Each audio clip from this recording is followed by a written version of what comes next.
ഹരേ കൃഷ്ണ. എല്ലാവർക്കും നമസ്കാരം. രാമായണ മാസം തുടങ്ങിയിരിക്കുന്നു. രാമായണ മാസത്തിന്റെ എല്ലാ പ്രത്യേകതയും നമുക്കറിയാം. രാമായണം എന്നുള്ളത് നമ്മുടെ കാലദോഷത്തെ മാറ്റിയെടുക്കാൻ പറ്റിയ ഏറ്റവും വലിയൊരു ഔഷധം തന്നെയാണ് കേട്ടോ.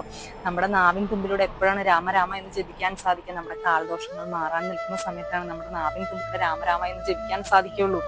എല്ലാ മക്കൾക്കും പറഞ്ഞു കൊടുക്കണം രാമായണ മാസത്തിന്റെ പുണ്യത്തെക്കുറിച്ചും രാമായണത്തിന്റെ പുണ്യത്തെക്കുറിച്ചും രാമന്റെ പുണ്യത്തെക്കുറിച്ചും പറഞ്ഞു കൊടുക്കണം. നമ്മുടെ കാലദോഷങ്ങൾ തീരാൻ നിൽക്കുന്ന സമയത്താണ് ഒരു വ്യക്തിയുടെ നാവിൻ തുമ്പിലൂടെ രാമരാമ എന്ന് ജപിക്കാൻ സാധിക്കുള്ളൂ. രാമായണം വായിക്കുന്നതിലൂടെ ഭഗവാൻ മഹാവിഷ്ണുവിന്റെ പ്രീതി നേടിയെടുക്കാനായിട്ട് സാധിക്കും. ശ്രീരാമസ്വാമിയുടെ പ്രീതി നേടിയെടുക്കാനായിട്ട് സാധിക്കും.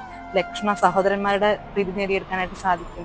സീതാമാതാവിന്റെ പ്രീതി നേടിയെടുക്കാനായിട്ട് സാധിക്കും. ഒന്ന് ഗുരുവായൂരപ്പന്റെ പ്രീതി നേടിയെടുക്കാൻ സാധിക്കും. രാധാമാതാവിന്റെ പ്രീതി നേടിയെടുക്കാൻ സാധിക്കും. അതിലുപരി ആഞ്ജനേയ സ്വാമി, ആരാണ് ആഞ്ജനേയ സ്വാമി? വായുപുത്രനാണ്. അദ്ദേഹത്തിന്റെ പ്രീതി പോലും നമുക്ക് നേടിയെടുക്കാൻ സാധിക്കും. അത്രയും മഹത്തായ ഒരു ഗ്രന്ഥം തന്നെയാണ് രാമായണം. അപ്പൊ എല്ലാ വീടുകളിലും രാമായണം പാരായണം ചെയ്യുക. നമ്മുടെ മക്കൾക്ക് രാമായണത്തിന്റെ പുണ്യത്തെ കുറിച്ച് പറഞ്ഞു കൊടുക്കുക. ഈ ഒരു രാമായണ മാസത്തില് മഴ ഇങ്ങനെ നിൽക്കുന്ന സമയത്ത് ഒരുപാട് അസുഖങ്ങൾ പിടിപെടാനുള്ളൊരു സാഹചര്യമാണ്. അതിൽ നല്ല മുക്തി നേടിയെടുക്കാനായിട്ട് ഏറ്റവും വലിയൊരു ഔഷധം തന്നെയാണ് രാമായണം.